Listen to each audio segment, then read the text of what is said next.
डरने की बात तो नहीं है। देखिए, जब सीधी लड़ाई नहीं लड़ते हैं तब इस प्रकार से हथकंडे अपनाए जाते हैं। कभी ईडी, डीआरआई, आईटी इस प्रकार से भेजने के पीछे ये है कि छत्तीसगढ़ के मामले में भारतीय जनता पार्टी डरी हुई है, और न केवल छत्तीसगढ़ बल्कि कांग्रेस से डरी हुई है। भारतीय जनता पार्टी डरी हुई है और इसी कारण से लगातार कांग्रेस के नेताओं को टारगेट किया जा रहा है। सर, जिस तरीके से पक्षों ने जो आवेदन दिया, क्योंकि उसमें जो नियम है वो थोड़ा सा ग्रे एरिया है और जिसमें सीधा हम कार्रवाई नहीं कर सकते, लेकिन इसी मामले को तो लेकर सुप्रीम कोर्ट जाएंगे, क्योंकि अब वो 3rd डिग्री का प्रयोग कर रहे हैं। दबाव डाल के यदि आपके पास प्रमाण हैं तो आप कार्रवाई करते, लेकिन आप 3rd डिग्री का उपयोग कर रहे हैं। आप जो 8-8 दिन तक रखेंगे, सोने नहीं देंगे, भोजन नहीं दे, भोजन दिए तो पानी नहीं देंगे, राड से पीटेंगे, किसी कान सुनाई नहीं दे रहा है, किसी पैरालिसिस अटैक आ रहा है, ये सारी चीज़ें हो रही है। इसका मतलब ये है कि उसके पास कोई साक्ष्य नहीं है। यदि साक्ष्य होता तो कार्रवाई कर लेते, उसके पास कोई साक्ष्य नहीं है।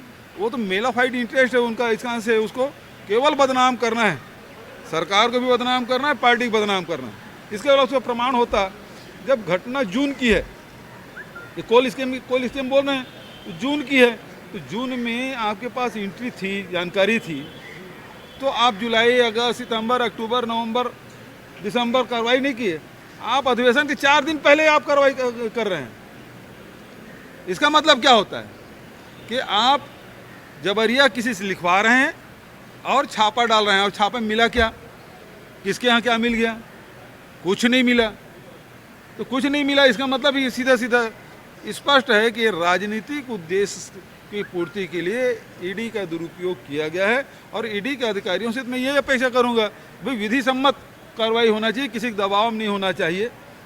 वो उसकी जो अपनी प्रतिष्ठा है, उसकी प्रतिष्ठा, ईडी की प्रतिष्ठा तो अब धूमिल हुई ना, खत्म ही होती जा रही है। तो ऐसे कार्रवाई क्यों कर रहे हैं आप? किसी के दबाव में आके आपने शपथ ली है संविधान की, उसके भी आप रक्षा नहीं कर पा रहे हैं। तो ये तो बहुत ही स्थिति बहुत ही भयावह है, इस प्रकार से कार्रवाई करना। बिल्कुल वो समय देख के, अब देखिए जैसे जैसे चुनाव आएगा वैसे वैसे ये फिर, अभी चुनाव कर्नाटक में है तो उस हिसाब से फिर करेंगे, फिर उसके बाद कोई नेता आएंगे फिर वो करेंगे। तो इस प्रकार से प्रोग्राम बन चुका है कि कब कब छापा डालना है, तो उसका माइलेज ले सकें। और उनके प्रवक्ता बने हुए हैं रमन सिंह जी, ये प्रवक्ता बने हुए हैं। राजेश मूणत प्रवक्ता बना हुआ है। जब यहाँ आया छत्तीसगढ़ में तो उसके पास क्या था? एक पुराना प्रिंटिंग प्रेस, एक पुरानी मोटरसाइकिल। 15 साल मंत्री रह, उसके पास इनकम कहाँ से आ गया? अभी करोड़ों रुपया फूके अपने परिवार की शादी में, कहाँ से इतना पैसा आ गया? उसके यहाँ छापा क्यों नहीं डालते? आया तो कितनी संपत्ति थी उसके पास, पूरे रायपुर शहर जानता है। उसके बाद ऐसा कौन सा काम कर लिया? आया और विधायक मंत्री बन गए, तो आया कहाँ से आ गया आपके पास? ऐसा कौन सा धंधा कर लिए जिसमें आपका आया इतना बढ़ गया? वहाँ क्यों नहीं डालते भाई? जब आया तब उसके पास कितनी संपत्ति थी और आज कितनी संपत्ति होगी और कितना खर्चा किए? बताएं, जांच क्यों नहीं करते?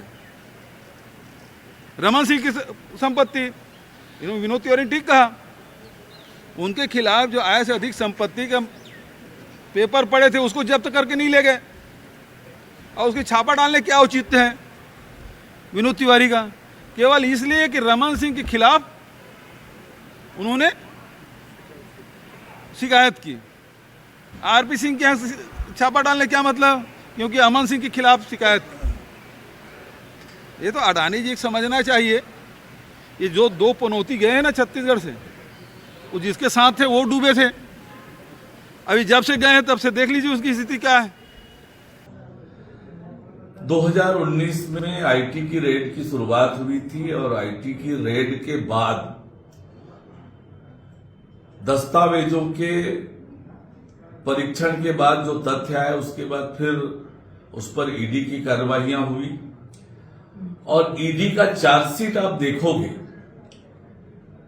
तो जो तथ्य और साक्ष्य ईडी ने इकट्ठे किए हैं उसके आधार पर ये कार्यवाहियां हो रही है। ईडी की कार्रवाई प्रारंभिक तौर पर जो दिखता है, जो चार्जशीट में बातें हैं उसके आधार पर, जो साक्ष्य आए हैं उसके आधार पर ईडी की कार्यवाही चल रही है। अब तक की ईडी की जो कार्यवाहियां हुई है, जो गिरफ्तारियां हुई है, आप सबको इस बात की जानकारी है कि अब तक गिरफ्तार लोगों के, चाहे वो अधिकारी हो या अन्य लोग हों, उनकी किसी की जमानत नहीं हुई है।